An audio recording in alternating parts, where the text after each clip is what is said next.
Hi guys. So in this video, we are going to discuss a very important concept, that is bureaucracy. This is from your chapter Politics and Society. Guys, bureaucracy is a very foundational concept because you will see that connecting multiple topics like authority, organizations, rationality, capitalism, democracy, governance. So even when you are writing about bureaucracy, these elements need to be there in your answer. And UPSC have repeatedly asked questions from this area, both in paper 1 and in paper 2, and they asked 20 markers also, like long questions has been asked. So let's try to understand this systematically. We'll try to see why it is important, and then rest of the areas also we'll see. Guys, as sociologists, we what is our understanding? That we live in an organizational society, right? From our birth to death, we live in an organizational society, and our life was completely shaped by organization, right? So you'll start with schools or hospitals, workplace, government offices, courts, banks, everything. So we live in an organizational society, and every activity is connected with organization. And you can take that statement which I have discussed. Amitai Etzioni famously said, "Our society is an organizational society." In quotes, you can write this. So when we discussed modernization, what modernization did is actually expanded the organizational life. So the scope of schools, hospitals, workplace, right? All these scope has been expanded. That's what you can see as a product of modernization. And what was the outcome of that? There are some particular organization that came into existence, and that became extremely important also, and extremely dominant also, like bureaucracy. See, we will see bureaucracy is used everywhere today. If you are talking simply about the hierarchy, right, rules and regulations, it's used everywhere today, but it's most closely associated with the works of Max Weber, and he gave the clearest analytical framework. So whenever you discuss bureaucracy, you will be talking about Weber, and you will be giving the definition of Weber. So in sociology, we are, considering bureaucracy synonymous with Weber. So we'll see the definition of bureaucracy by Weber. It's the purest type of exercise of legal authority with a hierarchy of paid full-time officials who form a chain of command. So there is a hierarchy, and there is a permanent job. They are full-time officials, and they are paid for whatever they are doing, and there is a chain of command. So whenever there is a hierarchy, there is a chain of command from the top to the bottom, right? And the bottom, from there, it is getting executed also. So in simple terms, how can you understand bureaucracy? It's a rational form of organization. These things need to be there in your answer. It's a rational form of organization. It's based on rules and regulations. It's structured hierarchically, and it's run by trained officials. And there is a clear case of division of labor, chain of command, and it is governed by legal, rational authority. So it's a legitimate power. See, again, Weber believed bureaucracy is the most efficient organizational form which is ever created. And he argued that modern life has become very complex. So society need large scale coordination, and the only way you can get that is bureaucracy. And bureaucracy is the only way to manage such kind of modern complex society where you need large scale coordination. So he even said bureaucracy is indispensable for modern societies. So such a complex society, how things are getting done, how organizations are shaped, or things are managed, it's because of bureaucracy. So modern societies, without bureaucracy, it cannot function. So bureaucracy is indispensable for modern societies according to Weber. So this much at least you need to write about Weber, the definition, the characteristics and other things, and this one. Now, why bureaucracy rise? You can explain with modernization, right? So what Weber is doing is Weber connecting bureaucracy to multiple dimensions like industrialization, growth of capitalism, democracy, legal rational authority, complex division of labor. And as and when societies becomes more complex, decisions cannot depend on traditions or charisma, right? So here, if you want to take decisions, it's only rational rules that can handle modern administrative needs. So that's why bureaucracy is required and emerged. So that means bureaucracy becomes the most dominant organizational form in the modern society, which is based on, so much. It's very complex society. Cool. So this is the best form of organization, and that becomes the most dominant organization also, because for decisions you need rules and regulations. You cannot go with traditions or charisma when society is getting more complicated and complex. Now, we'll also look at the characteristics of Weberian bureaucracy. So when I say characteristics of Weberian bureaucracy, it is nothing but ideal types in Weber's language. So in your sociological language or in your answer, you should be writing the ideal types, right? So we have seen different types of authority, rational legal authority, charismatic authority, and all those things, right? So here, Weber constructed bureaucracy as an ideal type. That's the pure conceptual model. Now, what is ideal type? Ideal type is not the real type. Ideal types are the regularities which you see in society. Ideal types are nothing but the conceptual model. The actual reality may be compared with this, right? So he identified certain features. That features is what you mean by ideal types, or this is what you mean by characteristics. I hope this is very clear with all of you. Ideal types are not the real types. Ideal types are the regularities. Ideal types are the expectations. Ideal types are the conceptual model. Hope it's very, very clear. It's not realities in themselves, but by combining them, you will get the understanding of reality. So what are the ideal types here? It's based on rational legal authority. So the officials, they get the power, they derive power not from tradition, nor from charisma or personality, but from the rule of law, the written codified rules. The next characteristics or ideal type is division of labor. The complex tasks are broken down into specialized parts, and each officials handle specific duty. And there is a chain of command, the hierarchy of authority. There is a clear chain of command from the top level to the bottom level for the execution part. And it's full-time paid officials. Officials here work full-time and they receive salaries in cash, not in kind or anything. And, they are committed to this.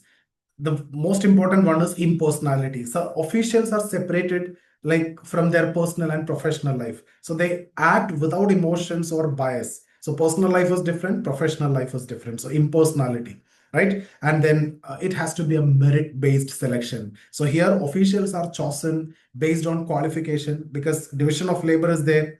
The most effective person has to do the best those jobs, right? So technical knowledge is required, expertise is required. So it's merit-based selection. And then rule-bound functioning. Officials have to follow the written rules, and decision making in this case is very much predictable because it's not based on charisma or tradition or impulses. It's very much predictable as it is based on rules, and it's stable and rational. So if someone is moving, if another person is getting replaced, the same decision will get implemented, right? Because it's based on rules. It's predictable, it's stable, and it's rational. Now, bureaucracy is a universal model also. In fact, Weber believed bureaucracy will become the most widely adopted form of organization because this is the most efficient because of multiple factors. Impartiality is one, efficiency and objectivity. So when everything is based on rules and everything is predictable and stable, then that ensures objectivity. Then when there is, this a professional and personal life separation is there, that ensures that impartiality, right? Impersonality means impartiality, and then efficiency because division of labor and everything is there. So this is going to be the universal model because of its efficiency, because of its impartiality or impersonality, and its objectivity. Cool. So that's Weber's normative claim. What are his concerns? See, there can be specialists without spirit. See, Weber appreciated bureaucracy's efficiency, objectivity, and all these, but he also warned about its dangers. You can write this as a criticizing factor like iron cage of rationality, dehumanizing aspect. See, excessive rationality may crush creativity. To an extent, rationality is perfect, but excessive rationality, the iron cage of rationality, right? That create or crush the creativity. And human beings may become, small cogs in a big machine. Bureaucracy can become dehumanizing at one point, and decision making that can become so rigid also without any emotions, just based on the rules. It becomes so rigid, right? That should not be the case. So dehumanizing, and he is afraid that bureaucracy could trap individual in a iron cage of rationality. And to reduce these negative effects, Weber also suggested, political control through parliament, external accountability of bureaucrats, and democratic oversight. So these can be done. And there are Marxist criticisms also, which you can write if the question is asked. So what Marxists argue, bureaucracy serves the ruling class. Bureaucracy is part of the superstructure, which is created by the economic infrastructure to serve the interest of the capitalist. So bureaucracy is reflecting the interest of the capitalist that's part of superstructure created by economic infrastructure. So that reflect the interest of economic infrastructure or the capitalist, and it cannot be neutral or impartial, and this serves the ruling class only because it is created by the ruling class. And according to Marxist, bureaucratic control emerged from the capitalist infrastructure, the system. And to change bureaucracy, you have to change the economic base, and that have to come from revolution. So all these you anyway know. You can add in criticism if it is required. And Lenin suggested reducing bureaucratic power by eliminating the complex rules, simplifying administrative tasks, and reducing professional dominance. And this concept of iron law of oligarchy, that is Robert Michels. See, what it is all about is in democratic system, what he argued is even the most democratic organization, a small minority will rule, right? So according to him, bureaucracy that naturally centralizes power and leaders eventually dominate, and democracy produce this oligarchy. So this is iron form of, iron law of oligarchy, and it's a very important for 10 markers. Just go through that. I've given that in the PDF and we have covered also. Here we are just looking after multiple other perspectives. Now, Peter Blau's critique, the formal versus informal bureaucracy. What he is arguing is Weber focused too much on the formal rules, but in real life, organizations have informal structure, and these informal networks sometimes increase efficiency. So even though you have formal system structure and everything, the functioning could be in an informal way. The interaction could be in an informal way. So that informal structure and these network that increase efficiency more than the formal rules. And he studied the federal agencies, and he have shown that informal groups help problem solving more than rules. Sometimes informal practices, yes, it hinder the goal also, but sometimes informal practices will tend to get the goal done also. The real organizations are never pure bureaucracies, rigid bureaucracies. There should be some, informal setup. So that, critique led to the concept of informal bureaucracy. Nothing like a pure form of bureaucracy, or formal bureaucracy may lead to some issues. So informal bureaucracy will be serving some other purpose also. Then this Alvin Gouldner concept you can mention, that's the patterns of industrial bureaucracy. See, what Gouldner studied is the gypsum plants in the US, and what he found is not all organizations apply bureaucracy equally.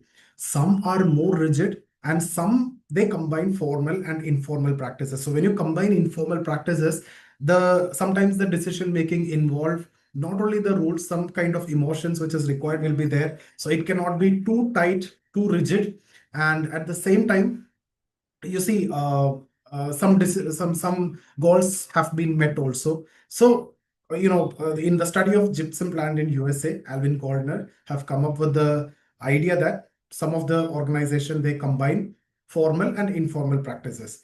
So what he argued is bureaucratic rules that often becomes ends in themselves, and there is a possibility of goal displacement that can occur, and bureaucratic systems that actually vary, based on the context also.